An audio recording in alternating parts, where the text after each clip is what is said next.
Hi hello ನಮಸ್ಕಾರ ಸ್ನೇಹಿತರೆ, welcome to my job alert YouTube channel. ಮಗುವಿನ ವಿಕಾಸ ಮತ್ತು ಬೋಧನಾ ಶಾಸ್ತ್ರ ಚೈಲ್ಡ್ಹುಡ್ ಡೆವಲಪ್ಮೆಂಟ್ ಆ್ಯಂಡ್ ಪೆಡಗೋಗಿ ಸಬ್ಜೆಕ್ಟ್ನ ಪಾರ್ಟ್ 1 ಅಥವಾ ಪಾರ್ಟ್ ಎದಲ್ಲಿ ಸರಣಿ 1 ಮತ್ತು ಸರಣಿ 2ರಲ್ಲಿ 1ರಿಂದ 50 ಹಾಗೆ 50ರಿಂದ 100 ಪ್ರಶ್ನೋತ್ತರಗಳನ್ನು ನಾವು ನೋಡಿದ್ದೀವಿ. ಹಾಗೆ ಸರಣಿ 3 ಇದಾಗಿದ್ದು 101ರಿಂದ ಪ್ರಶ್ನೋತ್ತರಗಳನ್ನು ನಾವು ಇಲ್ಲಿ ನೋಡೋಣ.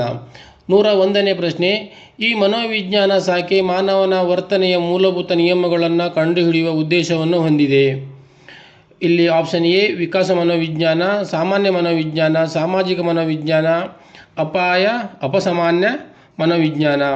ಇಲ್ಲಿ ಸರಿಯಾದ ಉತ್ತರ ಬಿ ಸರಿಯಾದ ಉತ್ತರವಾಗಿದೆ. ನೆಕ್ಸ್ಟ್ 2ನೇ ಪ್ರಶ್ನೆ 102, ನೀವು ಆಯ್ಕೆ ಮಾಡಿಕೊಂಡ ಒಂದು ಕ್ಷೇತ್ರದಲ್ಲಿನ ಪ್ರಾಥಮಿಕ ಶಾಲಾ ವಿದ್ಯಾರ್ಥಿಗಳು ಓದುವ ಆಸಕ್ತಿಗಳನ್ನು ಅಧ್ಯಯನ ಮಾಡಲು ನೀವು ಯಾವ ವಿಧಾನವನ್ನು ಆಯ್ಕೆ ಮಾಡಿಕೊಳ್ಳುವಿರಿ? ಇಲ್ಲಿ ಶಿಕ್ಷಕನಾದವನಿಗೆ ಈ ಥರ ಪ್ರಶ್ನೆಗಳು ಕೇಳ್ತಾರೆ. ಇಲ್ಲಿ ಆಪ್ಷನ್ ಎ ಸಮೀಕ್ಷೆ, ಆಪ್ಷನ್ ಬಿ ಅವಲೋಕನ, ಆಪ್ಷನ್ ಸಿ ಪ್ರಾಯೋಗಿಕ, ಆಪ್ಷನ್ ಡಿ ವಿಕಾಸಾತ್ಮಕ. 102 ಇಲ್ಲಿ ಸರಿಯಾದ ಉತ್ತರ ಸಮೀಕ್ಷೆ. ನೆಕ್ಸ್ಟ್ 103, ಮಾನಸಿಕ ಗಹನವಾದ ಅಭಿಪ್ರೇರಣಾತ್ಮಕ ಹಕ್ಕುಗಳ ಅಧ್ಯಯನಕ್ಕೆ ಮಹತ್ವ ನೀಡುವ ಮನೋವಿಜ್ಞಾನ ಪಂಥಕ್ಕೆ ಡ್ಯಾಶ್ ಎನ್ನುವರು. ಇಲ್ಲಿ ಎ ಮಾನವತಾವಾದಿ, ಬಿ ವರ್ತನವಾದಿ, ಗೆಸ್ಟಾಲ್ಟ್ ಹಾಗೆ ಮನೋವಿಶ್ಲೇಷಣ. 103ಕ್ಕೆ ಸರಿಯಾದ ಉತ್ತರ ಗೆಸ್ಟಾಲ್ಟ್. ನೆಕ್ಸ್ಟ್, ಮನೋವಿಜ್ಞಾನವನ್ನು ಪ್ರಜ್ಞೆಯ ವಿಜ್ಞಾನ ಎಂದು ಪರಿಭಾವಿಸಿದ ವಿಜ್ಞಾನಿ ಯಾರು? ಮನೋವಿಜ್ಞಾನವನ್ನು ಪ್ರಜ್ಞೆಯ ವಿಜ್ಞಾನ ಎಂದು ಪರಿಭಾವಿಸಿದ ವಿಜ್ಞಾನಿ ಡ್ಯಾಶ್ ಅಥವಾ ಯಾರು? Wilhelm Wundt, Wolfgang Köhler, J B Watson, Skinner. 104ಕ್ಕೆ ಸರಿಯಾದ ಉತ್ತರ ಇಲ್ಲಿ ಎ ಸರಿಯಾದ ಉತ್ತರವಾಗಿದೆ, ವಿಲ್ಹೆಲ್ಮ್ ವುಂಟ್. ನೆಕ್ಸ್ಟ್ 105, ವರ್ತನವಾದಿ ಮನೋವಿಜ್ಞಾನಿಗಳ ಗುಂಪಿಗೆ ಸೇರಿದ ಮನೋವಿಜ್ಞಾನಿ. ವರ್ತನವಾದಿ ಮನೋವಿಜ್ಞಾನಿಗಳ ಗುಂಪಿಗೆ ಸೇರಿದ ಮನೋವಿಜ್ಞಾನಿ ಕೊಲ್ಲರ್, ಗುತ್ತಿ, ಥಾರ್ನ್ಡೈಕ್, ಸ್ಕಿನ್ನರ್. 105 ಸರಿಯಾದ ಉತ್ತರ ಸಿ ಥಾರ್ನ್ಡೈಕ್. ನೆಕ್ಸ್ಟ್ 106ನೇ ಪ್ರಶ್ನೆ,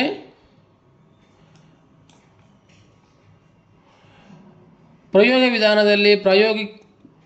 ವಿಧಾನದಲ್ಲಿ ಪ್ರಯೋಗಕರ್ತನಿಂದ ಬದಲಾಯಿಸಲ್ಪಡುವ ಚಲಕ ಪರಿಣಾಮ ಏನೆಂದು ಕರೆಯುತ್ತದೆ? ಪ್ರಯೋಗ ವಿಧಾನದಲ್ಲಿ ಪ್ರಯೋಗಕರ್ತನಿಂದ ಬದಲಾಯಿಸಲ್ಪಡುವ ಚಲಕ ಪರಿಣಾಮವನ್ನು ಹೀಗೆಂದು ಕರೆಯುತ್ತಾರೆ: ಪರತಂತ್ರ, ಸ್ವತಂತ್ರ ಚಲಕ, ನಿಯಂತ್ರಿತ ಚಲಕ ಮತ್ತು ಮಧ್ಯವರ್ತಿ ಚಲಕ. 106 ಸರಿಯಾದ ಉತ್ತರ ಸ್ವತಂತ್ರ ಚಲಕವಾಗಿರುತ್ತದೆ. ನೆಕ್ಸ್ಟ್, ಪ್ರಜ್ಞಾ ಪ್ರವಾಹನ ಅಧ್ಯಯನ ಮಾಡಲು ಸೂಕ್ತವಾದ ವಿಧಾನ. ಪ್ರಜ್ಞಾ ಪ್ರವಾಹನ ಮಾಡಲು ಸೂಕ್ತವಾದ ವಿಧಾನ ಅಂತರಾವಲೋಕನ, ವ್ಯಕ್ತಿ ಅಧ್ಯಯನ, ಅವಲೋಕನ ಹಾಗೂ ಪ್ರಾಯೋಗಿಕ. 107 ಇಲ್ಲಿ ಎ ಸರಿಯಾದ ಉತ್ತರವಾಗಿದೆ. ನೆಕ್ಸ್ಟ್ 108, ನೇರವಾಗಿ ಅವಲೋಕಿಸಲು ಸಾಧ್ಯವಲ್ಲದ ವರ್ತನೆಯನ್ನು ಗುರುತಿಸುವುದು. ನೇರವಾಗಿ ಅವಲೋಕಿಸಲು ಸಾಧ್ಯವಲ್ಲದ ವರ್ತನೆಯನ್ನು ಗುರುತಿಸುವುದು: ಪದ್ಯವೊಂದನ್ನು ಪಠಣ ಮಾಡುವುದು, ಯಂತ್ರವೊಂದನ್ನು ಚಾಲನೆ ಮಾಡುವುದು, ಚಿತ್ರವೊಂದನ್ನು ಗುರುತಿಸುವುದು, ದೃಶ್ಯವೊಂದನ್ನು ಪಠಣ ಮಾಡುವುದು. 108 ಸರಿಯಾದ ಉತ್ತರ ಇಲ್ಲಿ ಚಿತ್ರವೊಂದನ್ನು ಗುರುತಿಸುವುದು.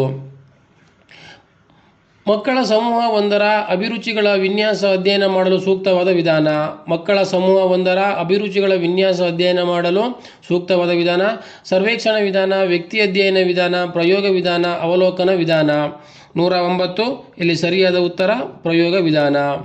ನೆಕ್ಸ್ಟ್ 110, ಮನೋವಿಜ್ಞಾನಿ ವಿಶ್ಲೇಷಣಾ ಪಂಥದ ಜನಕ ಎಂದು ತಿಳಿಯಲ್ಪಟ್ಟಿದ್ದಾನೆ. ಅಂದರೆ ಯಾರನ್ನು ಕರೆಯುತ್ತಾರೆ? ಮನೋವಿಜ್ಞಾನಿ ವಿಶ್ಲೇಷಣಾ ಪಂಥದ ಜನಕ ಎಂದು ಯಾರನ್ನು ತಿಳಿಯಲ್ಪಟ್ಟಿದ್ದಾನೆ ಅಂದರೆ ಯಾರನ್ನು ಕರೆಯಲಾಗುತ್ತದೆ? ಫ್ರಾಯ್ಡ್, ಅಡ್ಲರ್, ರೋಜರ್ಸ್ ಹಾಗೆ ಮಾಸ್ಲೋ.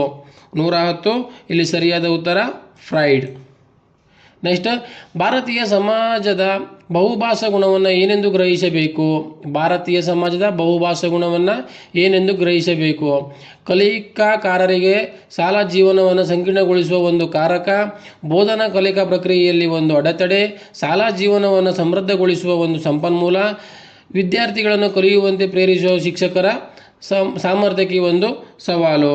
111ಕ್ಕೆ ಇಲ್ಲಿ ಸರಿಯಾದ ಉತ್ತರ ಶಾಲಾ ಜೀವನವನ್ನು ಸಮೃದ್ಧಗೊಳಿಸುವ ಒಂದು ಸಂಪನ್ಮೂಲ ಸರಿಯಾದ ಉತ್ತರವಾಗಿದೆ. ನೆಕ್ಸ್ಟ್ 112ನೇ ಪ್ರಶ್ನೆ, ಕೇಂದ್ರ ಸರ್ಕಾರ ಆಯೋಜಿತ ಸಾಮರ್ಥ್ಯ ಮಕ್ಕಳಿಗೆ ಶೈಕ್ಷಣಿಕ ಅವಕಾಶಗಳನ್ನು ನೀಡುವ ಸಮನ್ವಯ ಶಿಕ್ಷಣ. ಇಲ್ಲಿ ವಿಶೇಷ ಶಾಲೆಗಳಲ್ಲಿ, ಮುಕ್ತ ಶಾಲೆಗಳಲ್ಲಿ, ಔಪಚಾರಿಕ ಶಾಲೆಗಳಲ್ಲಿ, ಕುರುಡುತನ ಪರಿಹಾರ ಸಂಘಟನಾ ಶಾಲೆಗಳಲ್ಲಿ. ಅವರಿಗೆ ಎಲ್ಲಿ ಕೇಂದ್ರ ಸರ್ಕಾರ ಸಾಮರ್ಥ್ಯ ಮಕ್ಕಳಿಗೆ ಸಾಮರ್ಥ್ಯ ಶೈಕ್ಷಣಿಕ ಅವಕಾಶಗಳನ್ನು ನೀಡುವ ಸಮನ್ವಯ ಶಿಕ್ಷಣ ಇಲ್ಲಿ ಅಂತ ಕೇಳಿದ್ದಾನೆ. ಇಲ್ಲಿ 112ಕ್ಕೆ ಸರಿಯಾದ ಉತ್ತರ ಔಪಚಾರಿಕ ಶಾಲೆಗಳಲ್ಲಿ. ನೆಕ್ಸ್ಟು 113,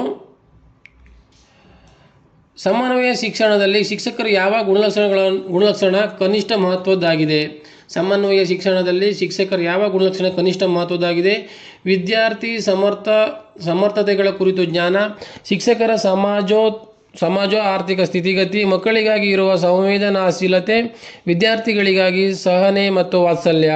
113 ಸರಿಯಾದ ಉತ್ತರ ಶಿಕ್ಷಕರ ಸಮಾಜ ಆರ್ಥಿಕ ಸ್ಥಿತಿಗತಿ. ನೆಕ್ಸ್ಟು ಸಮನ್ವಯ ಶಿಕ್ಷಣದಲ್ಲಿ ಕನಿಷ್ಠ ಮಹತ್ವವನ್ನು ಹೊಂದಿರುವುದು ತರಬೇತಿಯನ್ನು ಪೂರ್ಣಗೊಳಿಸಲು ಶಿಕ್ಷಕರಿಂದ ಹೆಚ್ಚು ಪ್ರಯತ್ನ, ಸ್ಪರ್ಧೆ ಶ್ರೇಣಿಗಳ ಬಗ್ಗೆ ಕಡಿಮೆ ಒತ್ತಡ, ವಿದ್ಯಾರ್ಥಿಗಳಿಗೆ ಹೆಚ್ಚಿನ ಆಯ್ಕೆಗಳು, ಹೆಚ್ಚು ಸಂವಹನಕಾರಿ ಮತ್ತು ಸಹಯೋಗಾತ್ಮಕ ಚಟುವಟಿಕೆಗಳು. 114 ಸರಿಯಾದ ಉತ್ತರ ಸ್ಪರ್ಧೆ ಮತ್ತು ಶ್ರೇಣಿಗಳ ಬಗ್ಗೆ ಕಡಿಮೆ ಒತ್ತಡ. ಇವು ಸಮನ್ವಯ ಶಿಕ್ಷಣದ ಕನಿಷ್ಠ ಮಹತ್ವವನ್ನು ಹೊಂದಿರುವಂಥದ್ದು. ನೆಕ್ಸ್ಟ್, ಸಮನ್ವಯ ಶಿಕ್ಷಣವು ಒಂದು ಡ್ಯಾಶ್ ತರಗತಿಯಲ್ಲಿ ವೈವಿಧ್ಯತೆಯನ್ನು ಸಂಭ್ರಮಿಸುತ್ತದೆ, ಕಠಿಣ ದಾಖಲಾತಿ ವಿಧಾನವನ್ನು ಪ್ರೋತ್ಸಾಹಿಸುತ್ತದೆ, ವಂಚಿತ ಗುಂಪುಗಳಿಗೆ ಶಿಕ್ಷಕರನ್ನು ಸೇರಿಸುವುದು, ಘಟನೆಗಳ ಉಪದೇಶ ನೀಡುವುದು. 115 ಇಲ್ಲಿ ಎ ಸರಿಯಾದ ಉತ್ತರ ತರಗತಿಯಲ್ಲಿ ವೈವಿಧ್ಯತೆಯನ್ನು ಸಂಭ್ರಮಿಸುತ್ತದೆ. ನೆಕ್ಸ್ಟ್ 116, ಒಂದು ಮಗು ಅನುತ್ತೀರ್ಣವಾಗುವುದು ಫೇಲ್ ಆಗುವುದು ಎಂದರೆ ಮೂಲ ವ್ಯವಸ್ಥೆಯ ವಿಫಲವಾಗಿದೆ, ಮಗು ಉತ್ತರಗಳನ್ನು ಸರಿಯಾಗಿ ಬಾಯಿಪಾಠ ಮಾಡಿಲ್ಲ, ಮಗು ಖಾಸಗಿ ಪಾಠಗಳನ್ನು ತೆಗೆದುಕೊಳ್ಳಬಹುದಾಗಿದೆ, ಅಂದರೆ ಪ್ರೈವೇಟ್ ಟ್ಯೂಷನ್ ತಗೊಳ್ಬೋದು, ಮಗು ಅಧ್ಯಯನಕ್ಕೆ ಸೂಕ್ತವಲ್ಲ, ಮಗು ಓದಲಿಕ್ಕೆ ಅವಳು ಎಲಿಜಿಬಲ್ ಇಲ್ಲ ಅನ್ನೋ ಥರ. ಇಲ್ಲಿ 116ಕ್ಕೆ ಸರಿಯಾದ ಉತ್ತರ ಮಗು ಏನಕ್ಕಾಗಿ ಫೇಲ್ ಆಗಿದೆ ಅಂತ ಕೇಳಿದ್ದಾನೆ. ಇಲ್ಲಿ ಮೂಲ ವ್ಯವಸ್ಥೆಯೇ ವಿಫಲವಾಗಿದೆ. ಕಾರಣ ಏನಂದರೆ ಮಗು ಫೇಲ್ ಆಗಲಿಕ್ಕೆ ಅಲ್ಲಿ ಮೂಲ ವ್ಯವಸ್ಥೆ ವಿಫಲವಾಗಿದೆ ಅಂತ ಅರ್ಥ. ನೆಕ್ಸ್ಟ್, ಅಸಮರ್ಥ ಮಗು ಮೊದಲ ಬಾರಿಗೆ ಶಾಲೆಗೆ ಬಂದಾಗ ಶಿಕ್ಷಕರು ಏನು ಮಾಡಬೇಕು? ಅಸಮರ್ಥ ಮಗು ಮೊದಲ ಬಾರಿಗೆ ಶಾಲೆಗೆ ಬಂದಾಗ ಶಿಕ್ಷಕರು ಏನು ಮಾಡಬೇಕು? 1, ಇತರ ವಿದ್ಯಾರ್ಥಿಗಳಿಂದ ಆತನನ್ನು ಪ್ರತ್ಯೇಕಿಸುವುದು, ಪ್ರವೇಶ ಪರೀಕ್ಷೆಯನ್ನು ನಡೆಸಬೇಕು, ಸಹಕಾರ ಯೋಜನೆ ರೂಪಿಸಲು ಪಾಲಕರಲ್ಲಿ ಚರ್ಚಿಸಬೇಕು, ಮಗುವಿನ ಸಮರ್ಥತೆಗೆ ಹೊಂದುವಂತೆ ಸೂಕ್ತ ವಿಶೇಷ ಶಾಲೆಯನ್ನು ಸೂಚಿಸಬೇಕು. 117 ಇಲ್ಲಿ ಸರಿಯಾದ ಉತ್ತರ ಸಹಕಾರ ಯೋಜನೆ ರೂಪಿಸಲು ಪಾಲಕರೊಂದಿಗೆ ಚರ್ಚಿಸಬೇಕು. ನೆಕ್ಸ್ಟ್ 118, ಸಮನ್ವಯ ಶಿಕ್ಷಣವು ಯಾವ ರೀತಿಯ ಶಾಲಾ ಶಿಕ್ಷಣಕ್ಕೆ ಸಂಬಂಧಿಸಿದೆ? ಸಮನ್ವಯ ಶಿಕ್ಷಣವು ದೈಹಿಕ, ಬೌದ್ಧಿಕ, ಸಾಮಾಜಿಕ, ಭಾಷಿಕ ಅಥವಾ ಇತರೆ ವಿಭಿನ್ನ ಸಾಮರ್ಥ್ಯದ ನಿಬಂಧನೆಗಳನ್ನು ಪರಿಗಣಿಸದೆ ಎಲ್ಲ ಮಕ್ಕಳನ್ನು ಒಳಗೊಂಡಿದೆ. ಬಿ ಆಪ್ಷನ್ ಅಸಮರ್ಥ ಮಕ್ಕಳನ್ನು ಒಳಗೊಂಡ ಶಿಕ್ಷಣವಾಗಿದೆ. ನೆಕ್ಸ್ಟ್, ಕೇವಲ ಪ್ರಾಮುಖ್ಯತೆಯನ್ನು ಹೆಚ್ಚಿಸುವುದು ಹಾಗೂ ಅಗತ್ಯತೆಯ ಪ್ರಾಮುಖ್ಯತೆಯನ್ನು ಹೆಚ್ಚಿಸುವುದು. ನೆಕ್ಸ್ಟ್ ಡಿ, ವಿಶೇಷ ಅಗತ್ಯತೆಯುಳ್ಳ ಮಕ್ಕಳಿಗೆ ವಿಶೇಷ ಶಾಲೆಗಳ ಮೂಲಕ ನೀಡುವ ಶಿಕ್ಷಣವನ್ನು ಪ್ರೋತ್ಸಾಹಿಸುವುದು. 118ಕ್ಕೆ ಸರಿಯಾದ ಉತ್ತರ ದೈಹಿಕ, ಭೌತಿಕ, ಸಾಮಾಜಿಕ, ಭಾಷಿಕ ಅಥವಾ ಇತರೆ ವಿಭಿನ್ನ ಸಾಮರ್ಥ್ಯದ ನಿಬಂಧನೆಗಳನ್ನು ಪರಿಗಣಿಸುವುದಲ್ಲದೆ ಮಕ್ಕಳನ್ನು ಒಳಗೊಂಡಿದೆ. ಇದು ಸಮನ್ವಯ ಶಿಕ್ಷಣದ ಲಕ್ಷಣವಾಗಿದೆ. ನೆಕ್ಸ್ಟು ಮುಂದಿನ ಪ್ರಶ್ನೆ,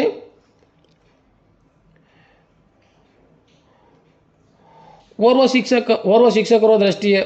ಶಿಕ್ಷಕರ ದೃಷ್ಟಿ ವಿಕಲಚೇತನ ಮಗುವನ್ನು ಕುರಿತು ಚಟುವಟಿಕೆಗಳಲ್ಲಿ ತೊಡಗಿಸುವ ಉದ್ದೇಶ ಏನು?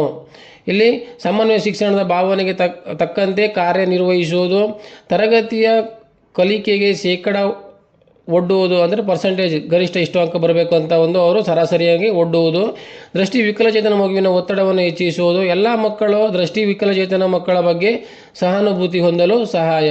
ಇದು 119ಕ್ಕೆ ಸರಿಯಾದ ಉತ್ತರ ಎ ಸಮನ್ವಯ ಶಿಕ್ಷಣದ ಭಾವನೆಗೆ ತಕ್ಕಂತೆ ಕಾರ್ಯನಿರ್ವಹಿಸುವುದು, ಅಂದರೆ ಪ್ರತಿಯೊಬ್ಬರಿಗೂ ಸಮಾನವಾದ ಸಮನ್ವಯ ಶಿಕ್ಷಣವನ್ನು ಅದರ ಅಡಿಯಲ್ಲಿ ಕಾರ್ಯನಿರ್ವಹಿಸಬೇಕಾಗುತ್ತೆ.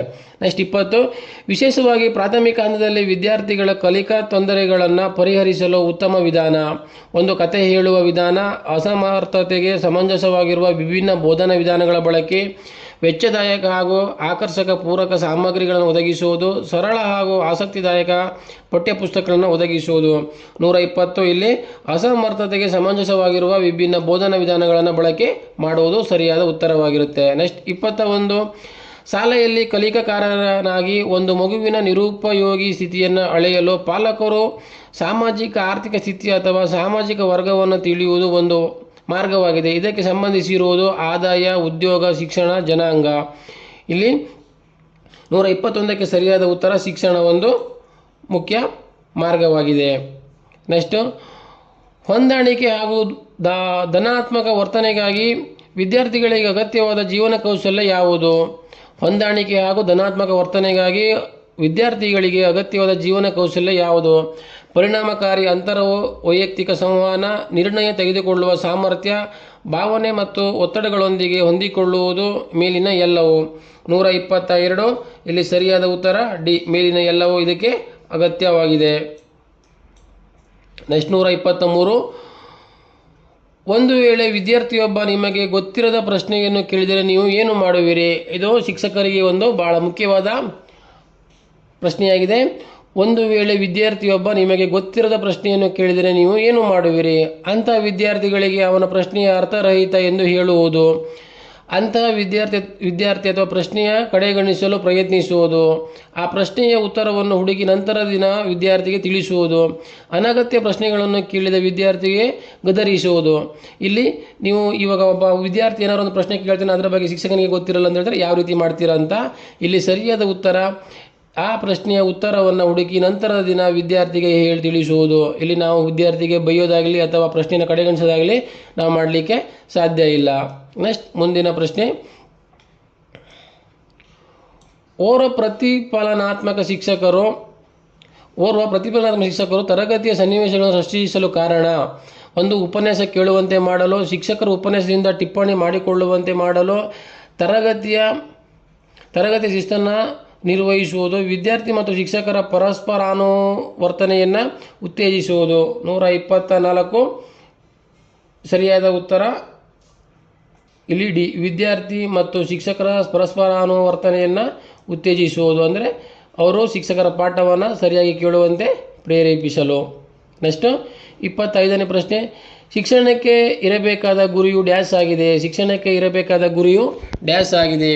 ವಿದ್ಯಾರ್ಥಿಗಳ ಔದ್ಯೋಗಿಕ ಕೌಶಲ್ಯಗಳನ್ನು ಅಭಿವೃದ್ಧಿಪಡಿಸುವುದು, ವಿದ್ಯಾರ್ಥಿಗಳಲ್ಲಿ ಸಾಮಾಜಿಕ ಪ್ರಜ್ಞೆಯನ್ನು ಅಭಿವೃದ್ಧಿಪಡಿಸುವುದು, ಪರೀಕ್ಷೆಗಾಗಿ ವಿದ್ಯಾರ್ಥಿಗಳನ್ನು ಸನ್ನದ್ಧಗೊಳಿಸುವುದು, ವಿದ್ಯಾರ್ಥಿಗಳನ್ನು ವಾಸ್ತವಿಕ ಬದುಕಿಗಾಗಿ ಸನ್ನದ್ಧಗೊಳಿಸುವುದು. 125 ಸರಿಯಾದ ಉತ್ತರ, ವಿದ್ಯಾರ್ಥಿಗಳನ್ನು ವಾಸ್ತವಿಕ ಬದುಕಿಗಾಗಿ ಸನ್ನದ್ಧಗೊಳಿಸುವುದು ಸರಿಯಾದ ಉತ್ತರವಾಗಿದೆ. ನೆಕ್ಸ್ಟ್, ಓರ್ವ ವಿದ್ಯಾರ್ಥಿಗೆ ಮಾರ್ಗದರ್ಶನ ನೀಡಲು ಶಿಕ್ಷಕರು ವಿದ್ಯಾರ್ಥಿಯ ಬಗ್ಗೆ ಅಗತ್ಯವಾಗಿ ತಿಳಿದಿರಬೇಕಾದದ್ದು, ವಿದ್ಯಾರ್ಥಿಯ ಕಲಿಕಾ ತೊಂದರೆ, ವಿದ್ಯಾರ್ಥಿಯ ಕಲಿಕಾ ವ್ಯಕ್ತಿತ್ವ, ವಿದ್ಯಾರ್ಥಿಯ ಮನೆಯ ಪರಿಸರ, ಈ ಮೇಲಿನ ಎಲ್ಲವೂ. ಇಲ್ಲಿ ಓರ್ವ ವಿದ್ಯಾರ್ಥಿಯ ಮಾರ್ಗದರ್ಶನ ಮಾಡಲು ಶಿಕ್ಷಕರು ವಿದ್ಯಾರ್ಥಿಯ ಬಗ್ಗೆ ಅಗತ್ಯವಾಗಿ ತಿಳಿದಿರಬೇಕಾದಂದರೆ ಶಿಕ್ಷಕನೊಬ್ಬನಿಗೆ ಒಬ್ಬ ವಿದ್ಯಾರ್ಥಿಯ ಪೂರ್ವಪ್ರಜ್ಞಾನ ಈ ರೀತಿ ಇರಬೇಕು. ಅವನ ಕಲಿಕಾ ತೊಂದರೆಗಳೇನನ್ನು ನೋಡಿಕೊಂಡಿರಬೇಕು, ಹಾಗೆ ಕಲಿಕಾ ವ್ಯಕ್ತಿತ್ವವನ್ನು ನೋಡ್ಕೊಂಡಿರಬೇಕು, ಆ ವಿದ್ಯಾರ್ಥಿಯ ಮನೆಯ ಪರಿಸ್ಥಿತಿಯನ್ನು ಸಹ ಅರಿತಿರಬೇಕು. ಇಲ್ಲಿ ಸರಿಯಾದ ಉತ್ತರ ಮೇಲಿನ ಎಲ್ಲವೂ ಸರಿಯಾಗಿದೆ. ನೆಕ್ಸ್ಟ್, ಇವುಗಳಲ್ಲಿ ಶೈಕ್ಷಣಿಕ ಮನೋವಿಜ್ಞಾನದ ಸ್ವಭಾವ ಯಾವುದು? ಕಲೆ ವಿಜ್ಞಾನ ಧನಾತ್ಮಕ ವಿಜ್ಞಾನ ಯಾವುದು ಅಲ್ಲ. 127 ಕಲೆ ವಿಜ್ಞಾನ ಧನಾತ್ಮಕ ವಿಜ್ಞಾನ ಯಾವುದು ಅಲ್ಲ. ಇಲ್ಲಿ ಸರಿಯಾದ ಉತ್ತರ ಧನಾತ್ಮಕ ವಿಜ್ಞಾನವಾಗಿದೆ. ನೆಕ್ಸ್ಟ್ 128 ಬೋಧನೆಯ ಪರಿಣಾಮಕಾರತೆ ಹೆಚ್ಚಬೇಕೆಂದರೆ ತರಗತಿಯಲ್ಲಿ ನೇರ ಬೋಧನೆ ಬಳಸಬೇಕು. ತರಗತಿಯಲ್ಲಿ ಶಿಕ್ಷಕರಿಂದ ನಿರ್ದೇಶಿತ ವಿಧಾನಗಳನ್ನು ಬಳಸುವುದು, ನೇರ ಬೋಧನೆ ಮತ್ತು ಶಿಕ್ಷಕರಿಂದ ನಿರ್ದೇಶಿತ ವಿಧಾನಗಳೆರಡನ್ನು ಬಳಸುವುದು, ಶಿಸ್ತು ಕೇಂದ್ರಿತ ಬೋಧನೆ ಹಾಗೂ ಪರಸ್ಪರಾನುವರ್ತಿತ ವಿಧಾನಗಳನ್ನು ಬಳಸುವುದು. 128 ಇಲ್ಲಿ ಸರಿಯಾದ ಉತ್ತರ, ಶಿಸ್ತು ಕೇಂದ್ರಿತ ಬೋಧನೆ ಹಾಗೂ ಪರಸ್ಪರಾನುವರ್ತಿತ ವಿಧಾನಗಳನ್ನು ಬಳಸುವುದು. ನೆಕ್ಸ್ಟ್ 29 ಓರ್ವ ಉತ್ತಮ ತರಗತಿ ಶಿಕ್ಷಕರು ಡ್ಯಾಶ್ ಹೇಗಿರಬೇಕು ಅಂತ ಕೇಳಿದ್ದಾನೆ.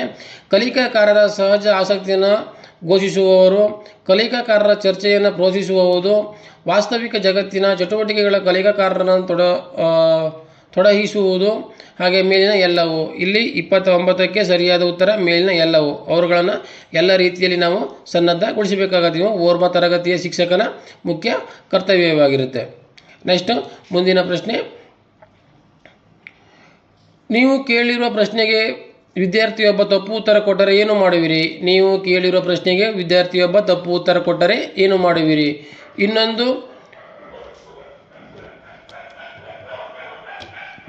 ಇನ್ನೊಂದು ಪ್ರಶ್ನೆಯನ್ನು ಕೇಳುವ ಮೂಲಕ ಅಭ್ಯರ್ಥಿ ಅಥವಾ ವಿದ್ಯಾರ್ಥಿ ತನ್ನ ತಪ್ಪನ್ನು ಅರಿಯುವಂತೆ ಮಾಡುವುದು, ಅಭ್ಯರ್ಥಿಯ ಉತ್ತರ ಏಕೆ ತಪ್ಪು ಎಂದು ಅಭ್ಯರ್ಥಿಗೆ ತಿಳಿಸುವುದು, ಇನ್ನೋರ್ವ ವಿದ್ಯಾರ್ಥಿಗೆ ಉತ್ತರಿಸಲು ಹೇಳುವುದು, ಸರಿಯಾದ ಉತ್ತರವನ್ನು ಹೇಳುವುದು.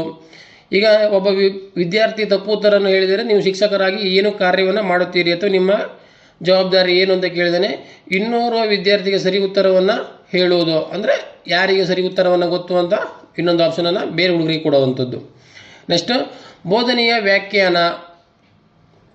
ವ್ಯಾಖ್ಯಾನವು ಕಲಿಕೆಗೆ ಸಹಕರಿಸುವುದು, ಶಿಕ್ಷಕರಿಂದ ಜ್ಞಾನದ ವರ್ಗಾವಣೆ ಮತ್ತು ವಿದ್ಯಾರ್ಥಿಗಳಿಂದ ಅಧ್ಯಯನ. ಪಠ್ಯಪುಸ್ತಕಗಳನ್ನು ಓದುವುದು, ಶಿಕ್ಷಕರಿಂದ ಜ್ಞಾನದ ವರ್ಗಾವಣೆ ಮಾಡೋದು. ಬೋಧನೆ ಅಂದರೆ ಏನು ಅಂತ ಕೇಳಿದಾನೆ ಇಲ್ಲಿ, ಕಲಿಕೆಗೆ ಸಹಕರಿಸುವುದು. ನೆಕ್ಸ್ಟ್ ಬೋಧನಾ ಮಟ್ಟವು ಯಾವುದಾಗಿರಬೇಕು? ಪ್ರತಿಫಲನಾತ್ಮಕ, ಪರಸ್ಪರಾನುವರ್ತಿತ, ಪ್ರೇಕ್ಷೇಪಣಾತ್ಮಕ, ಸಂವೇದನಾತ್ಮಕ. 132 ಇಲ್ಲಿ ಸರಿಯಾದ ಉತ್ತರ ಪರಸ್ಪರಾನುವರ್ತಿತ. ಇಲ್ಲಿ ವಿದ್ಯಾರ್ಥಿಗಳು ಮತ್ತು ಶಿಕ್ಷಕರ ಮಧ್ಯೆ ಪರಸ್ಪರಾನುವರ್ತಿತವಾಗಿ ಶಿಕ್ಷಣ ನಡಿಬೇಕಾಗುತ್ತೆ. ನೆಕ್ಸ್ಟು ಶಿಕ್ಷಣದ ಎರಡು ಪ್ರಮುಖ ಉದ್ದೇಶಗಳು. ಇಲ್ಲಿ ವಿದ್ಯಾರ್ಥಿಗಳಲ್ಲಿ ವಿಷಯ ಜ್ಞಾನ ಮೂಡಿಸುವುದರ ಮೂಲಕ ವಿದ್ಯಾರ್ಥಿಗಳ ಮಾನಸಿಕ ವಿಕಾಸ ಉಂಟು ಮಾಡುವುದು, ವಿಷಯ ಜ್ಞಾನ ನೀಡುವುದು ಮತ್ತು ಪರೀಕ್ಷೆಗೆ ಸನ್ನದ್ಧಗೊಳಿಸುವುದು, ವಿಷಯದ ಜ್ಞಾನ ನೀಡುವುದು ಮತ್ತು ವೃತ್ತಿಪರ ಕೌಶಲ್ಯಗಳನ್ನು ಬೆಳೆಸುವುದು. ಇಲ್ಲಿ ವಿಷಯದ ಜ್ಞಾನ ನೀಡುವುದು ಮತ್ತು ವೃತ್ತಿಪರ ಕೌಶಲ್ಯಗಳನ್ನು ಬೆಳೆಸುವುದು ಇಲ್ಲಿ 2 ಆಗಿದೆ, ಇದೆ ಆಪ್ಷನ್ ಸೇಮ್ ಬಂದಿದೆ. ಇಲ್ಲಿ 33 ಸರಿಯಾದ ಉತ್ತರ. ವಿದ್ಯಾರ್ಥಿಗಳಲ್ಲಿ ವಿಷಯ ಜ್ಞಾನ ಮೂಡಿಸುವುದರ ಮೂಲಕ ವಿದ್ಯಾರ್ಥಿಗಳಿಗೆ ಮಾನಸಿಕ ವಿಕಾಸವನ್ನು ಉಂಟು ಮಾಡುವುದು ಇದು ಶಿಕ್ಷಣದ ಪ್ರಮುಖ ಉದ್ದೇಶವಾಗಿರುತ್ತೆ. ನೆಕ್ಸ್ಟು 134ನೇ ಪ್ರಶ್ನೆ, ಓರ್ವ ಉತ್ತಮ ಶಿಕ್ಷಕರು ಏನಾಗಿರಬೇಕು? ಕಲಿಕಾಕಾರರಲ್ಲಿ ಅಪೇಕ್ಷಿತ ವರ್ತನ ಬದಲಾವಣೆಯನ್ನು ಉಂಟು ಮಾಡುವವರು, ಜ್ಞಾನವನ್ನು ಶಾಬ್ದಿಕವಾಗಿ ವರ್ಗಾವಣೆ ಮಾಡುವವರು, ಮಾಹಿತಿಯನ್ನು ವಿವರಿಸುವುದು, ಪಠ್ಯವನ್ನು ವರ್ಗಾವಣೆ ಮಾಡುವುದು. 134 ಇಲ್ಲಿ ಸರಿಯಾದ ಉತ್ತರ ಕಲಿಕಾಕಾರರಲ್ಲಿ ಅಪೇಕ್ಷಿತ ವರ್ತನ ಬದಲಾವಣೆಯನ್ನು ಉಂಟು ಮಾಡುವುದು ಉತ್ತಮ ಶಿಕ್ಷಕನ ಲಕ್ಷಣವಾಗಿರುತ್ತೆ. ನೆಕ್ಸ್ಟ್ 135 ಪ್ರಾಥಮಿಕ ಹಂತದಲ್ಲಿ ಬೋಧನೆಯು ಡ್ಯಾಶ್ ಆಗಿರಬೇಕು? ಶಿಕ್ಷಕ ಕೇಂದ್ರಿತವಾಗಿರಬೇಕು, ಪಠ್ಯಪುಸ್ತಕ ಕೇಂದ್ರಿತವಾಗಿರಬೇಕು, ವಿದ್ಯಾರ್ಥಿ ಕೇಂದ್ರಿತವಾಗಿರಬೇಕು, ಶಿಕ್ಷಕ ಮತ್ತು ಪಠ್ಯಪುಸ್ತಕ ಕೇಂದ್ರಿತವಾಗಿರಬೇಕು. ಇಲ್ಲಿ 135 ಸರಿಯಾದ ಉತ್ತರ ವಿದ್ಯಾರ್ಥಿ ಕೇಂದ್ರಿತವಾಗಿರಬೇಕು. ಪ್ರಾಥಮಿಕ ಶಿಕ್ಷಣ ವಿದ್ಯಾರ್ಥಿ ಕೇಂದ್ರಿತವಾಗಿರಬೇಕು. ನೆಕ್ಸ್ಟ್ 136ನೇ ಪ್ರಶ್ನೆ, ಶೈಕ್ಷಣಿಕ ಮನೋವಿಜ್ಞಾನವು ಒಂದು ಡ್ಯಾಶ್? ಶೈಕ್ಷಣಿಕ ಮನೋವಿಜ್ಞಾನವು ಶುದ್ಧ ವಿಜ್ಞಾನವಾಗಿದೆ, ಅನ್ವಯಿಕ ವಿಜ್ಞಾನವಾಗಿದೆ, ಸಾಮಾನ್ಯ ವಿಜ್ಞಾನವಾಗಿದೆ, ಯಾವುದೂ ಅಲ್ಲ. 136 ಇಲ್ಲಿ ಬಿ ಸರಿಯಾದ ಉತ್ತರ ಅನ್ವಯಿಕ ವಿಜ್ಞಾನ. ನೆಕ್ಸ್ಟ್ 137 ಶಿಕ್ಷಕರು ತರಗತಿಯಲ್ಲಿ ಪರಿಶ್ರಮ ಪಡಲು ಕಾರಣವೇನೆಂದರೆ ವಿದ್ಯಾರ್ಥಿಗಳಿಗೆ ಅನುಭವ ನೀಡಲು, ಪೂರಕ ಕಲಿಕಾ ಪರಿಸರವನ್ನು ನೀಡಲು, ವಿದ್ಯಾರ್ಥಿಗಳಿಗೆ ಪ್ರಕ್ರಿಯೆಗಳಿಗೆ ಅವಕಾಶ ಕಲ್ಪಿಸಲು. ಮೇಲಿನ ಎಲ್ಲವೂ. 137 ಇಲ್ಲಿ ಸರಿಯಾದ ಉತ್ತರ ಮೇಲಿನ ಎಲ್ಲವೂ ಸರಿಯಾಗಿದೆ. ವಿದ್ಯಾರ್ಥಿಗಳಿಗೆ ಅನುಭವ ನೀಡಲು, ಪೂರಕ ಕಲಿಕಾ ಪರಿಸರವನ್ನು ನೀಡಲು, ವಿದ್ಯಾರ್ಥಿಗಳಿಗೆ ಪ್ರಕ್ರಿಯೆಗಳಿಗೆ ಅವಕಾಶ ಕಲ್ಪಿಸಲು ಇವು ಶಿಕ್ಷಕರು ತರಗತಿಯಲ್ಲಿ ಪರಿಶ್ರಮ ಪಡಲು ಕಾರಣವಾಗಿರುತ್ತೆ. ನೆಕ್ಸ್ಟ್ 138 ಶಿಕ್ಷಣದ ಎರಡು ಪ್ರಮುಖ ಉದ್ದೇಶಗಳು. ವಿದ್ಯಾರ್ಥಿಗಳಲ್ಲಿ ವಿಷಯ ಜ್ಞಾನ ಮೂಡುವುದು ಮೂಲಕ ವಿದ್ಯಾರ್ಥಿಗಳಿಗೆ ಮಾನಸಿಕ ವಿಕಾಸವನ್ನು ಉಂಟು ಮಾಡುವುದು, ವಿಷಯ ಜ್ಞಾನ ನೀಡುವುದು ಮತ್ತು ಪರೀಕ್ಷೆಗೆ ಸನ್ನದ್ಧಗೊಳಿಸುವುದು, ವಿಷಯ ಜ್ಞಾನ ನೀಡುವುದು ಮತ್ತು ಸ್ಮರಣೆಯಲ್ಲಿ ಸಹಕರಿಸುವುದು, ವಿಷಯ ಜ್ಞಾನ ನೀಡುವುದು ಮತ್ತು ವೃತ್ತಿಪರ ಕೌಶಲ್ಯಗಳನ್ನು ಬೆಳೆಸುವುದು. ಇಲ್ಲಿ 138ಕ್ಕೆ ಸರಿಯಾದ ಉತ್ತರ ವಿದ್ಯಾರ್ಥಿಗಳಿಗೆ ವಿಷಯ ಜ್ಞಾನ ನೀಡುವುದರ ಮೂಲಕ ವಿದ್ಯಾರ್ಥಿಗಳಿಗೆ ಮಾನಸಿಕ ವಿಕಾಸವನ್ನು ಉಂಟು ಮಾಡುವುದು ಶಿಕ್ಷಣದ ಪ್ರಮುಖ ಉದ್ದೇಶವಾಗಿರುತ್ತೆ. ನೆಕ್ಸ್ಟ್ ಭಾರತೀಯ ಸಮಾಜದ ಬಹುಭಾಷಾ ಗುಣವನ್ನು ಏನೆಂದು ಗ್ರಹಿಸಬೇಕು? ಭಾರತೀಯ ಸಮಾಜದ ಬಹುಭಾಷಾ ಗುಣವನ್ನು ಏನೆಂದು ಗ್ರಹಿಸಬೇಕು? ಇದನ್ನು ಬೋಧನಾ ಕಲಿಕಾ ಪ್ರಕ್ರಿಯೆಯಲ್ಲಿ ಒಂದು ಅಡೆತಡೆ ಅಂತ ಭಾವಿಸಬೇಕಾ, ಅಥವಾ ಶಾಲಾ ಜೀವನವನ್ನು ಸಮೃದ್ಧಗೊಳಿಸುವ ಸಂಪನ್ಮೂಲವಂತ ಭಾವಿಸಬೇಕಾ, ಅಥವಾ ವಿದ್ಯಾರ್ಥಿಗಳನ್ನು ಕಲಿಯುವಂತೆ ಪ್ರೇರೇಪಿಸುವ ಶಿಕ್ಷಕರ ಸಾಮರ್ಥ್ಯಕ್ಕೆ ಒಂದು ಸವಾಲು ಆಗಿದೆ ಅಂತ ತಿಳ್ಕೋಬೇಕಾ, ಅಥವಾ ಕಲಿಕಾಕಾರರಿಗೆ ಶಾಲಾ ಜೀವನವನ್ನು ಸಂಕೀರ್ಣಗೊಳಿಸುವ ಒಂದು ಕಾರಕ ಅಥವಾ ಒಂದು ವಸ್ತುವಾಗಿದೆ ಅಂತ ನಾವು ತಿಳ್ಕೊಳ್ಬೇಕಾ? ಇಲ್ಲಿ ಸರಿಯಾದ ಉತ್ತರ ಶಾಲಾ ಜೀವನವನ್ನು ಸಮೃದ್ಧಗೊಳಿಸುವ ಸಂಪನ್ಮೂಲ ಅಂತ ಒಂದು ಬಹುಭಾಷಾದ ಗುಣವಾಗಿದೆ ಅಂತ ನಾವು ಅದನ್ನು ತಿಳ್ಕೋಬೇಕಾಗುತ್ತೆ. ನೆಕ್ಸ್ಟು 140ನೇ ಪ್ರಶ್ನೆ, ವಿದ್ಯಾರ್ಥಿಗಳ ಕಲಿಕೆಯಲ್ಲಿರುವ ನ್ಯೂನತೆಗಳನ್ನು ನೈದಾನಿಕ ಪರೀಕ್ಷೆಯು ಯಾವುದನ್ನು ಹಿಂಬಾಲಿಸಬೇಕು? ಸೂಕ್ತ ಪರಿಹಾರ ಕ್ರಮಗಳು, ಸಮಗ್ರ ರೂಢಿ ಮತ್ತು ಅಭ್ಯಾಸ, ಎಲ್ಲ ಪಾಠಗಳ ವ್ಯವಸ್ಥಿತ ಪುನರಾವಲೋಕನ, ಕಲಿಯದೇ ಇರುವುದು ಕಲಿಕೆಯ ಒಂದು ಭಾಗ. 145ಕ್ಕೆ ಸರಿಯಾದ ಉತ್ತರ ಇಲ್ಲಿ ಸೂಕ್ತ ಪರಿಹಾರ ಕ್ರಮಗಳು.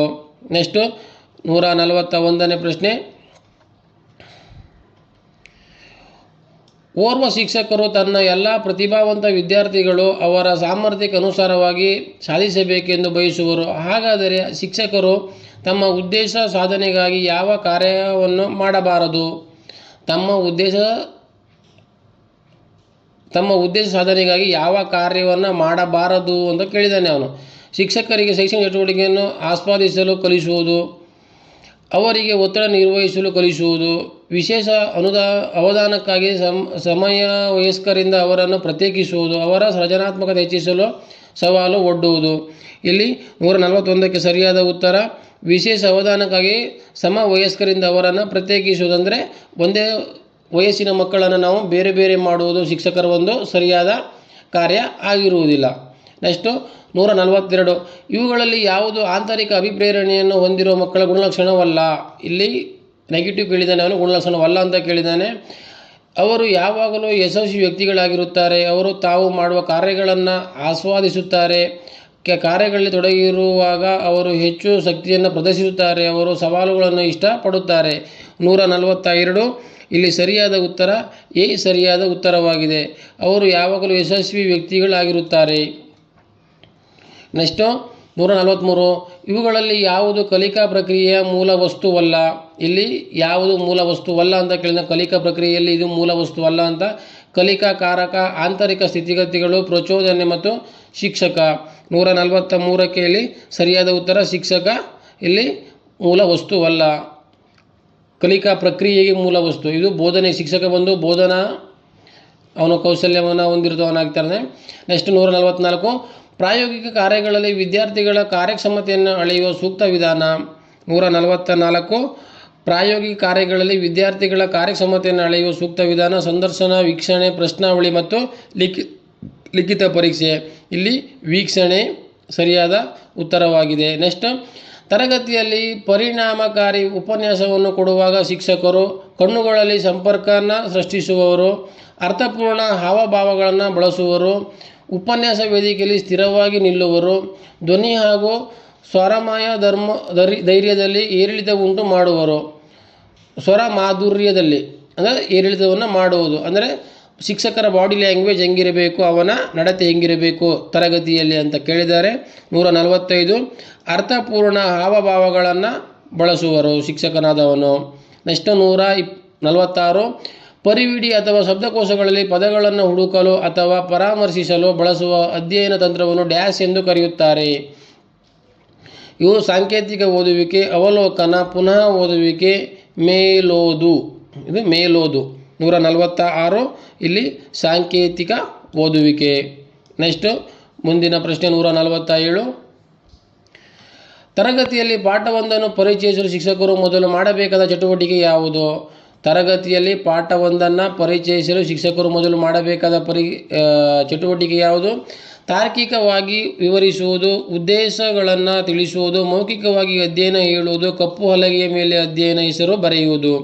147ಕ್ಕೆ ಸರಿಯಾದ ಉತ್ತರ ಆ ಪಾಠದ ಉದ್ದೇಶಗಳನ್ನು ಮಕ್ಕಳಿಗೆ ತಿಳಿಸುವಂಥದ್ದು ಅಂದರೆ ಪರಿವಿಡಿಯನ್ನು ಹೇಳಬೇಕಾಗತ್ತೆ ಸ್ಟಾರ್ಟಿಂಗಲ್ಲಿ.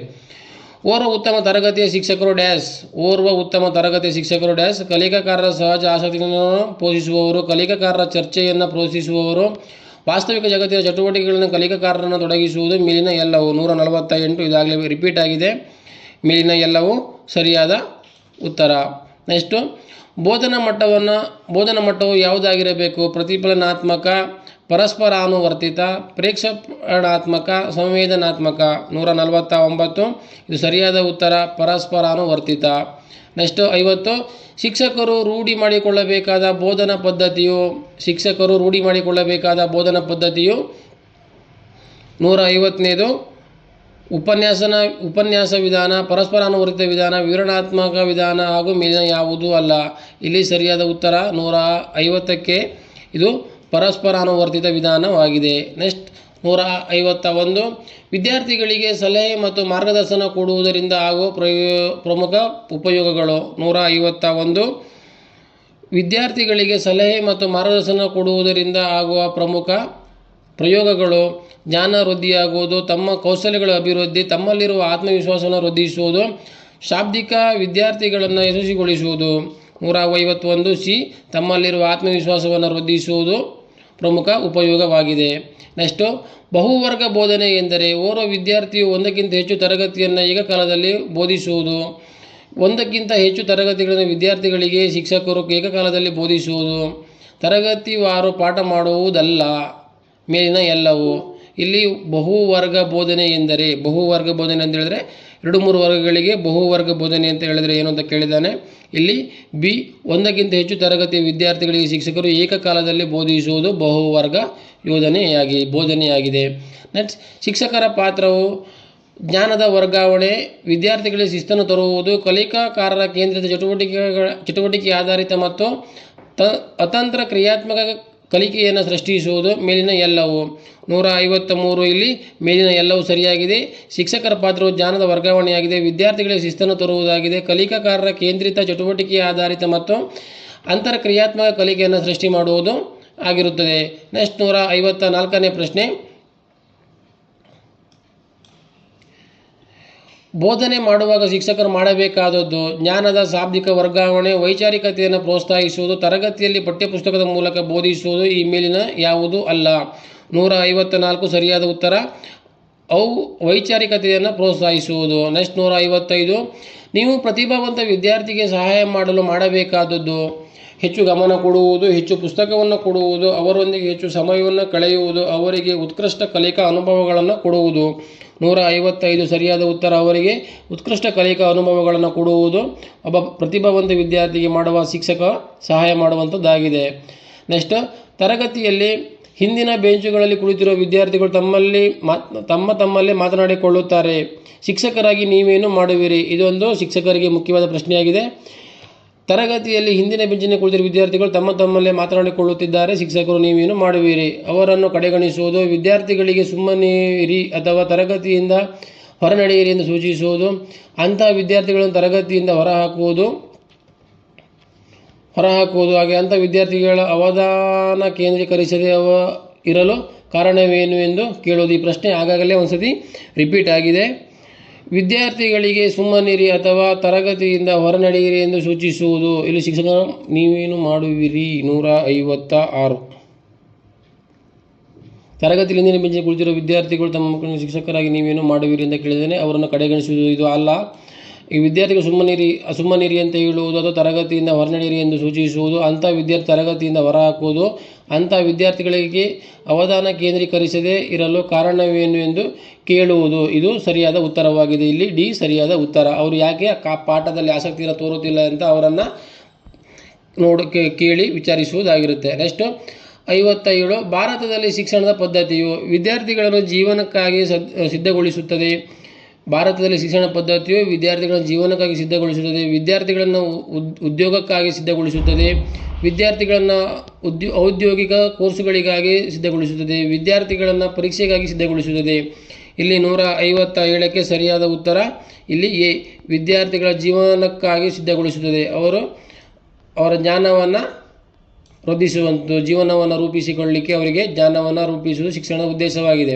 ನೆಕ್ಸ್ಟ್ 158 ತರಗತಿಯಲ್ಲಿ ಚೂಟಿ ವಿದ್ಯಾರ್ಥಿಯೊಬ್ಬ ಇತರ ವಿದ್ಯಾರ್ಥಿಗಳಿಗೆ ತೊಂದರೆ ಕೊಡುತ್ತಿದ್ದರೆ ಶಿಕ್ಷಕರು ಯಾವ ವಿಧಾನವನ್ನು ಬಳಸಬೇಕು? ಇವು ನೋಡಲಿಕ್ಕೆ ಒಂಥರ ಸಿಂಪಲ್ ಕ್ವಶನ್ ಆಗಿದೆ, ಆದರೆ ಇದು ಶಿಕ್ಷಕರಾದವರಿಗೆ ಒಂದು ಬಹಳ ಮುಖ್ಯವಾದ ಪ್ರಶ್ನೆಯಾಗಿರುತ್ತೆ. ಶಿಕ್ಷಕರಾಗ ಬಯಸುವವರಿಗೆ ಸರ್ವೇಕ್ಷಣ ವಿಧಾನ, ವ್ಯಕ್ತಿ ಅಧ್ಯಯನ ವಿಧಾನ, ಪ್ರಾಯೋಗಿಕ ವಿಧಾನ, ಅವಲೋಕನ ವಿಧಾನ, ಯಾವ ವಿಧಾನವನ್ನು ನಾವು ಬಳಸಿ ಸಮಸ್ಯೆಯನ್ನು ಪರಿಹಾರ ಮಾಡಬೇಕಾದಂಥ ವ್ಯಕ್ತಿ ಅಧ್ಯಯನ ವಿಧಾನ. ಅವನ ವ್ಯಕ್ತಿ ಅಧ್ಯಯನ ಮಾಡುವ ಮೂಲಕ ಅವನ ವರ್ತನೆಯನ್ನು ನಾವು ಗಮನಿಸಬಹುದು. ನೆಕ್ಸ್ಟ್ ಮೌಖಿಕ ಸಲಹೆ ಕಡಿಮೆ ಪರಿಣಾಮಕಾರಿಯಾಗುವ ಸನ್ನಿವೇಶ. ಇಲ್ಲಿ ಪರಿಕಲ್ಪನೆಗಳ ಬೋಧನೆಯಲ್ಲಿ, ಕೌಶಲ್ಯಗಳ ಬೋಧನೆಯಲ್ಲಿ, ಘಟನೆಗಳ ಬೋಧನೆಯಲ್ಲಿ ಯಾವುದೂ ಅಲ್ಲ. ಯಾವ ಬೋಧನೆಯಲ್ಲಿ ಮೌಖಿಕ ಸಲಹೆಯ ಕಡಿಮೆ ಪರಿಣಾಮಕಾರಿಯಾಗುವ ಸನ್ನಿವೇಶವಾಗಿದೆ? ಇಲ್ಲಿ 159ಕ್ಕೆ ಬಿ ಕೌಶಲ್ಯಗಳ ಬೋಧನೆಯಲ್ಲಿ ಮೌಖಿಕ ಸಲಹೆಯ ಕಡಿಮೆ ಪರಿಣಾಮಕಾರಿಯಾಗುವ ಸನ್ನಿವೇಶವಾಗಿದೆ. ನೆಕ್ಸ್ಟ್ ಮುಂದಿನ ಪ್ರಶ್ನೆ 160 ಇತರರಿಗೆ ಸಹಾಯ ಮಾಡುವುದರಿಂದ ಸಂತೋಷ ಪಡೆಯುವುದು ಭಾವನಾತ್ಮಕ ಪರಿಪಕ್ವತೆ, ಉದಾತ್ತೀಕರಣ, ಒಂದು ವಿಧದ ಸೌಖ್ಯ, ಒಂದು ವಿಧದ ಸಹಾನುಭೂತಿ. 160ಕ್ಕೆ ಸರಿಯಾದ ಉತ್ತರ ಭಾವನಾತ್ಮಕ ಪರಿಪಕ್ವತೆ. ನೆಕ್ಸ್ಟು 161 14 ವರ್ಷದ ಒಳಗಿನ ಮಕ್ಕಳಿಗೆ ಉಚಿತ ಮತ್ತು ಕಡ್ಡಾಯ ಶಿಕ್ಷಣದಲ್ಲಿ ಸಮಾನತೆ ಮತ್ತು ಸಮಾನ ಅವಕಾಶಗಳು ಈ ಪರಿಕಲ್ಪನೆಯನ್ನು 2002ರಲ್ಲಿ ಸಂಸತ್ತಿನಲ್ಲಿ ಸಾಂವಿಧಾನಿಕ ತಿದ್ದುಪಡಿಯ ಮೂಲಕ ಅಂಗೀಕರಿಸಲಾಯಿತು. ಸಂವಿಧಾನದ ಯಾವ ತಿದ್ದುಪಡಿಯ ಮೂಲಕ? ಇವುಗಳನ್ನು 14 ವರ್ಷದ ಒಳಗಿನ ಮಕ್ಕಳಿಗೆ ಉಚಿತ ಮತ್ತು ಕಡ್ಡಾಯ ಶಿಕ್ಷಣ, ಸಮಾನತೆ ಮತ್ತು ಸಮಾನ ಅವಕಾಶಗಳನ್ನು ಯಾವ ಸಂವಿಧಾನ ತಿದ್ದುಪಡಿಯ ಮೂಲಕ ಅಳವಡಿಸಿಕೊಳ್ಳಲಾಯಿತು ಅಂತ ಕೇಳಿದ್ದಾನೆ. ಇಲ್ಲಿ 45ನೇ ತಿದ್ದುಪಡಿ. ಸರಿಯಾದ ಉತ್ತರ ಬಿ ಕರೆಕ್ಟ್ ಆಗಿದೆ. ಸ್ವ ಅನುಭವಗಳ ಸಹಸಂಬಂಧದಿಂದ ಸಾಮಾನ್ಯ ಗುಣಲಕ್ಷಣಗಳನ್ನು ಗುರುತಿಸುವ ವಿಧಾನ: ನಿಗಮ ಪದ್ಧತಿ, ಅನುಗಮನ ಪದ್ಧತಿ, ಅನ್ವೇಷಣಾ ಪದ್ಧತಿ, ಯೋಜನಾ ಪದ್ಧತಿ. 162 ಸರಿಯಾದ ಉತ್ತರ ಸಿ ಅನ್ವೇಷಣಾ ಪದ್ಧತಿ. ನೆಕ್ಸ್ಟ್, ಮನೆಗೆಲಸವು ಹೊರೆಯಾಗಬಾರದೆಂದು ಶಿಕ್ಷಕರು ಪ್ರೀತಿ ವಾತ್ಸಲ್ಯ ಹೊಂದಿರಬೇಕು. ಮನೆಗೆಲಸವು ಹೊರೆಯಾಗಬಾರದೆಂದರೆ ಅಂದರೆ ಮಕ್ಕಳಿಗೆ ಹೋಮ್ವರ್ಕ್ ಅವರಿಗೆ ಕಷ್ಟ ಆಗಬಾರ್ದಂದರೆ ಶಿಕ್ಷಕರು ಏನು ಮಾಡಬೇಕು? ಪ್ರೀತಿ ವಾತ್ಸಲ್ಯ ಹೊಂದಿರಬೇಕು. ಕಾರ್ಯ ಹಂಚಿಕೆಯಲ್ಲಿ ನಮ್ಮವರಾಗಿರಬೇಕು. ಕಾರ್ಯ ಹಂಚಿಕೆಯಲ್ಲಿ ನವೀನತೆಯನ್ನು ಹೊಂದಿರಬೇಕು. ಅಪಸಾಮಾನ್ಯ ಪ್ರತಿಭೆಯನ್ನು ಹೊಂದಿರಬೇಕು. ಶಿಕ್ಷಕನಾದವನು ಹೆಂಗಿರಬೇಕು ಅಂತ ಹೇಳಿದ್ರೆ ಇಲ್ಲಿ 163 ಕಾರ್ಯ ಹಂಚಿಕೆಯಲ್ಲಿ ನವೀನತೆಯನ್ನು ಹೊಂದಿರಬೇಕು. ಅವರಿಗೆ ಯಾವ ಸಮಯದಲ್ಲಿ ಯಾವ ಹೋಮ್ವರ್ಕನ್ನು ಕೊಡಬೇಕು, ಯಾವ ವಯಸ್ಸಿನ ಮಕ್ಕಳಿಗೆ ಅನ್ನೋದನ್ನು ಶಿಕ್ಷಕರು ಕಾರ್ಯ ಹಂಚಿಕೆಯಲ್ಲಿ ನವೀನತೆಯನ್ನು ಹೊಂದಿರಬೇಕು. ನೆಕ್ಸ್ಟು, ಮಗುವಿನ ವಿಕಾಸವು ಪ್ರಾಥಮಿಕವಾಗಿ ಏನನ್ನು ಅವಲಂಬಿಸಿರುತ್ತದೆ? ಮಗುವಿನ ವಿಕಾಸವು ಪ್ರಾಥಮಿಕವಾಗಿ ಏನನ್ನು ಅವಲಂಬಿಸಿರುತ್ತದೆ? ಪಾಲಕರು, ಪರಿಸರ, ಶಾಲಾ ವಾತಾವರಣ, ಸಮಾಜ. 164 ಇಲ್ಲಿ ಸರಿಯಾದ ಉತ್ತರ ಪ್ರಾಥಮಿಕವಾಗಿ ಮಗು ಪಾಲಕರನ್ನು ಅವಲಂಬಿತವಾಗಿರುತ್ತದೆ. ನೆಕ್ಸ್ಟ್, ಈ 165ನೇ ಪ್ರಶ್ನೆ, ಭಾರತದಲ್ಲಿ ಶಿಕ್ಷಣದ ಗುಣಮಟ್ಟ ಸುಧಾರಿಸಲು ಅತ್ಯಂತ ಪ್ರಮುಖ ಅಂಶ: ಶಿಕ್ಷಕರಿಗೆ ತರಬೇತಿ ಮತ್ತು ಸಂಶೋಧನೆಯಿಂದ ಅವರ ಔದ್ಯೋಗಿಕ ಸಾಮರ್ಥ್ಯವನ್ನು ಉನ್ನತೀಕರಿಸುವುದು. ಉನ್ನತ ಚಿಂತನಾ ಕೌಶಲ್ಯಗಳನ್ನು ಮಾತ್ರ ಕೇಂದ್ರೀಕರಿಸಿ ಮೌಲ್ಯಮಾಪನ ಮಾಡುವುದು. ಭಾರತ ದೇಶದಾದ್ಯಂತ ಒಂದೇ ರೀತಿಯ ಪಠ್ಯಕ್ರಮವನ್ನು ಅಳವಡಿಸುವುದು. ಬಾಹ್ಯ ಪರೀಕ್ಷೆಯ ಆವೃತ್ತಿಯನ್ನು ವರ್ಷಕ್ಕೆ 2 ಸಲ ಎಂದು ಹೆಚ್ಚಿಸುವುದು. ಅಂದರೆ 2 ಸರಿಯನ್ನು ಹೆಚ್ಚಿಸುವುದು. 165ಕ್ಕೆ ಸರಿಯಾದ ಉತ್ತರ ಇಲ್ಲಿ ಎ. ಶಿಕ್ಷಕರಿಗೆ ತರಬೇತಿ ಮತ್ತು ಸಂಶೋಧನೆಯಿಂದ ಅವರ ಔದ್ಯೋಗಿಕ ಸಾಮರ್ಥ್ಯವನ್ನು ಉನ್ನತೀಕರಿಸುವುದು. ಇದು ಸರಿಯಾದ ಉತ್ತರವಾಗಿದೆ. ಇವಿಷ್ಟು ಚೈಲ್ಡ್ಹುಡ್ ಡೆವಲಪ್ಮೆಂಟ್ ಆ್ಯಂಡ್ ಪೆಡಗೋಗಿ ಸಬ್ಜೆಕ್ಟ್ನ ಭಾಗ ಎ, ಭಾಗ 1ರ 165 ಪ್ರಶ್ನೆಗಳು ಆಗಿದೆ. ಇದು 3ನೇ ಸರಣಿಯ ಪ್ರಶ್ನೋತ್ತರವಾಗಿದ್ದು, ಹಾಗೆ ಭಾಗ ಬಿ ಅಥವಾ ಭಾಗ 2ರ 4ನೇ ಸರಣಿಯ ಪ್ರಶ್ನೋತ್ತರಗಳನ್ನು ಮುಂದಿನ ವಿಡಿಯೋದಲ್ಲಿ ತಾವು ವೀಕ್ಷಿಸಬಹುದಾಗಿದೆ. ಈ ವಿಡಿಯೋ ತಮಗೆ ಅನುಕೂಲವಾಗಿದೆ ಹಾಗೆ ಉಪಯುಕ್ತವಾಗಿದೆ ಎಂದಾದಲ್ಲಿ ವಿಡಿಯೋಗೆ ಯೂಟ್ಯೂಬ್ ಚಾನಲ್ಗೆ ಸಬ್ಸ್ಕ್ರೈಬ್ ಮಾಡಿಕೊಳ್ಳಿ. ಹಾಗೆ ಮುಂದೆ ನೋಡ್ತಿರೋ ಬೆಲ್ ಐಕಾನ್ ಮೇಲೆ ಕ್ಲಿಕ್ ಮಾಡಿ ತಮಗೆ ನೋಟಿಫಿಕೇಷನನ್ನು ಆದಷ್ಟು ಬೇಗ ಪಡೆಯಲು ಸಹಕಾರಿಯಾಗುತ್ತೆ. Thank you for watching video.